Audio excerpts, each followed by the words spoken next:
Viva Voz, com Vera Magalhães.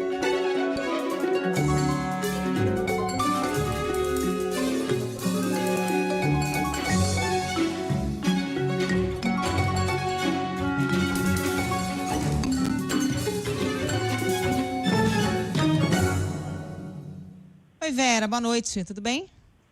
Oi, Carol, boa noite para você, para todos os ouvintes, para quem nos assiste também.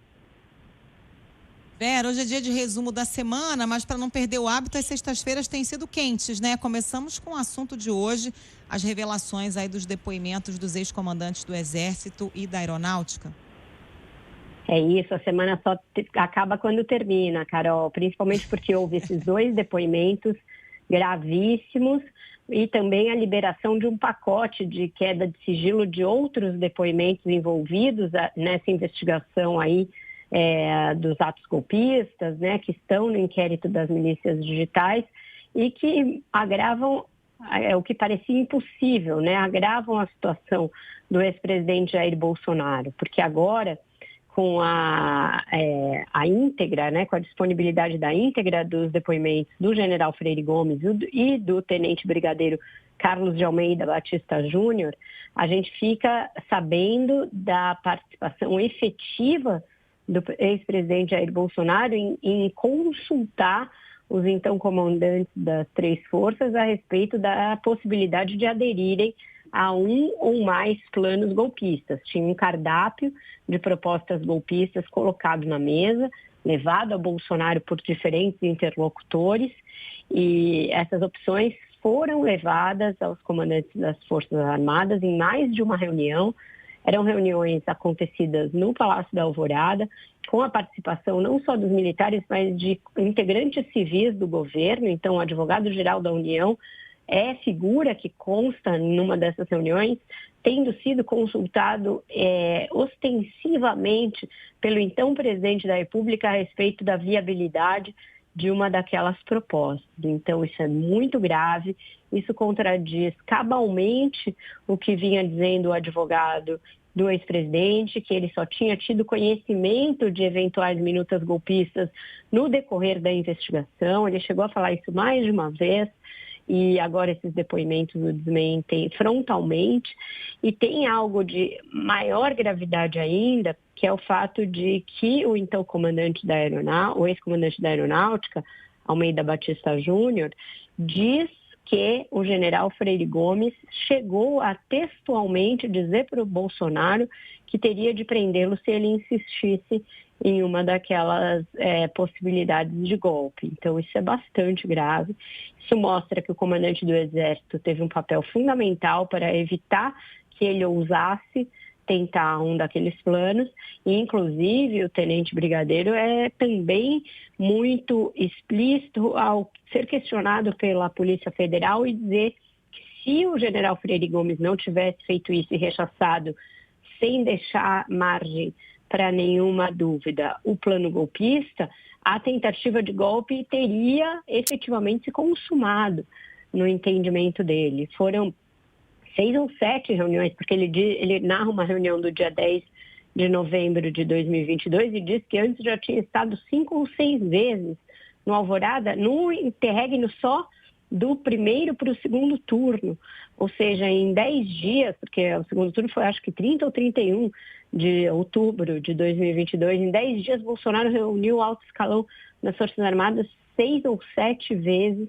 para tratar de possibilidade de golpe. Então, agora fica muito evidente porque que o ex-presidente sumiu da vista do público desde a eleição, deixou de governar, deixou de ir ao Palácio do Planalto, porque estava 24/7 imbuído da tentativa de melar as eleições, de não dar posse ao seu sucessor, de encontrar alguma saída para a sua derrota eleitoral. É gravíssimo isso. Mostra que houve uma deliberação seguida pelo ministro da Defesa de não divulgar, antes do segundo turno, um relatório de atividades daquela comissão de transparência das Forças Armadas, que não apontou nenhuma fraude nas urnas eletrônicas. Então, seguraram esse relatório para divulgar só depois do segundo turno. Quando ficou claro que eles não tinham encontrado, ainda assim o Ministério da Defesa soltou uma nota extremamente ambígua, que era louca, dizendo, não encontramos fraude, mas também não atestamos que é idônea a urna eletrônica. Então, quer dizer, é uma loucura. A gente viveu ali no limiar de um golpe de Estado no Brasil por meses, sem saber que isso estava acontecendo. O brigadeiro chega a contar que em dezembro de 2022, ele encontrou o general Augusto Heleno numa solenidade da Aeronáutica e teve de dizer ao general, de novo, em 16 de dezembro, que, olha, era melhor o presidente desistir porque não haveria apoio a nenhuma tentativa de golpe e que o general Augusto Heleno teria ficado perplexo, surpreso com essa informação. Então, você veja, Carol, o modo como essas pessoas estavam mergulhadas na ideia de tentar uma ruptura institucional no Brasil. Vera, realmente informações muito graves e, diante disso, quais são os próximos passos aí da investigação? Olha, ainda há muitas pessoas para serem ouvidas, testemunhos para serem cruzados, informações, inclusive datas a serem checadas. Pelo que eu apurei hoje, com fontes na investigação, vou começar a chamar as pessoas que são citadas nesses depoimentos que foram liberados hoje. Então, um que vai ser chamado a depor, certamente, é o ex-advogado-geral da União, Bruno Bianco, porque ele estava naquela reunião do Palácio do Planalto, em que o Bolsonaro já fala em virar a mesa, e o general Heleno fala em virar a mesa, aquela reunião que foi filmada e que foi divulgada depois da operação de 8 de fevereiro, mas ele também estava no Palácio da Alvorada nesse dia 10 de novembro, quando o Batista Júnior diz que o Bolsonaro o consultou textualmente a respeito de se haveria alguma possibilidade de tentar alguma coisa, e ele disse que não, e que ele achava que não havia fraude nenhuma nas eleições, ele disse que não. E aí todo mundo que eu ouço fala, ele não se comprometeu com nenhum golpe. Sim, mas ele também não denunciou e nem pediu demissão. E, aliás, isso vale também para esses comandantes das forças. Eles desencorajaram o Bolsonaro, mas não denunciaram na época que isso estava sendo urdido, e também não comunicaram à Justiça Eleitoral, e também não pediram afastamento do comando, não fizeram nada, ficaram ali.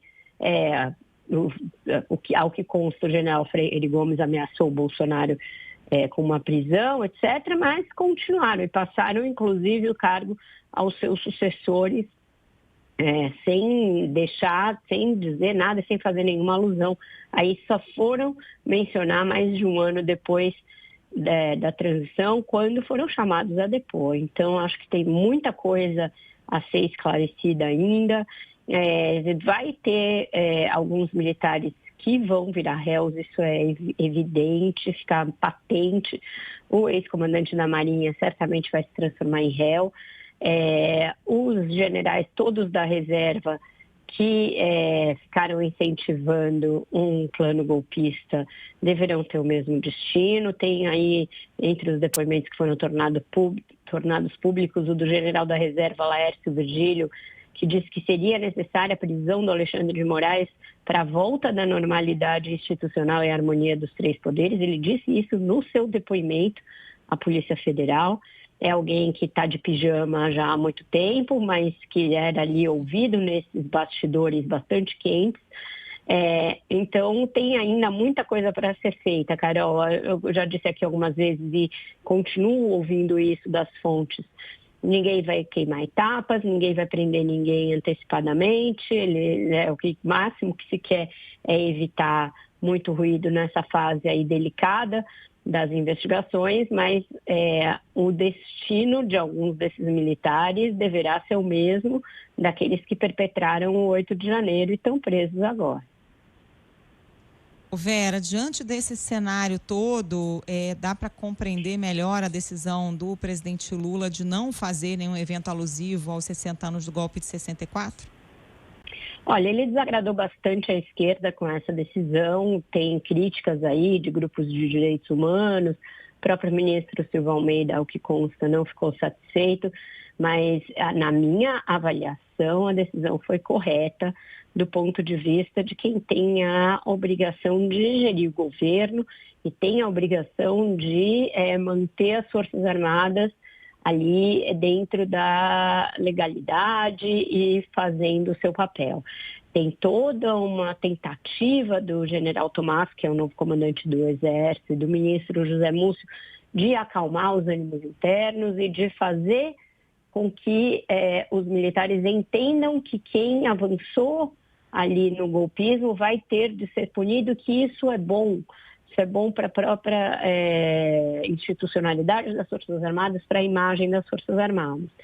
E como eles desarmaram qualquer tentativa de fazer alguma alusão positiva ao golpe militar de 1964, fazer o contrário soaria como uma provocação, acirraria ânimos que já estão bastante acirrados e poderia fazer com que essa guerra não acabasse agora. Então, eu acho que a decisão do presidente foi uma decisão republicana, uma decisão responsável de quem sabe que governa a partir de uma realidade muito complexa, de quem sabe que as Forças Armadas foram usadas e foram testadas no limite nesses 4 anos para avançarem no golpismo e que alguns não passaram nesse teste, alguns tiveram comportamento claramente golpista, como vai ficando evidente nessas investigações. Então, o trabalho que o Lula deseja é limpar as Forças Armadas desse extrato golpista, separar o joio do trigo e estabelecer a partir disso uma boa relação com as 3 armas. Então, eu acho uma atitude correta. Governo não é centro acadêmico, não é DCE, pode desagradar ali a ala mais à esquerda, mas há muitas entidades de direitos humanos não governamentais que devem e podem fazer seminários, fazer todo tipo de manifesto, sem que o governo precise fazer. Então, eu acho que está correto e que, no fim, vai ajudar a superar esse momento aí muito sério, em que, de novo, 60 anos depois, por um triz, as Forças Armadas não embarcaram numa nova aventura golpista. Bom, vamos falar rapidinho então do balanço da semana, já que o noticiário de hoje dominou aqui o nosso assunto, mas semana marcada pela crise na Petrobras, né? Acho que foi a mais cara aí para o governo até agora. Tem perspectiva de virar essa página na semana que vem? Tem. Essa reunião ministerial tem esse propósito, Carol. Vamos ver se o governo consegue entender que ele não vai conseguir governar a partir de alguns preceitos que vigoraram no passado, e essa estatal ali que gasta e que é a cara do governo e que banca uma série de projetos, que era a Petrobras, mas que deu no que deu no Petrolão, deu num monte de denúncia e acabou sendo um fator importante para o impeachment da Dilma. Isso não vai ser possível voltar no tempo e restabelecer business as usual. Então, eu acho que a crise dessa semana pode ter ajudado o governo a entender que o mundo mudou, que essa página tem de ser virada e que ele, para retomar a sua popularidade, vai ter que investir em outras marcas, em outras ideias. Então, vamos ver o tom dessa reunião ministerial e se ela serve para virar essa página, mas o intento é esse. Então tá bom. Vera, obrigada. Bom fim de semana aí para você e até segunda. Ainda vou ficar mais um tempinho ligada, que eu quero ver o anúncio do prêmio, finalmente, né? Do fim do expediente. Os meninos já devem estar ali no estúdio, então já vou ficar aqui conectada. Eu quero ver reconhecimento, a minha vitória de novo e o anúncio do prêmio. Então, estarei aqui com os ouvidos ligados. Estamos de olho, Vera, fiscalizando daqui. Olhos Beijo, e até segunda. É isso. Até lá, Carol. Beijo. Tchau, tchau.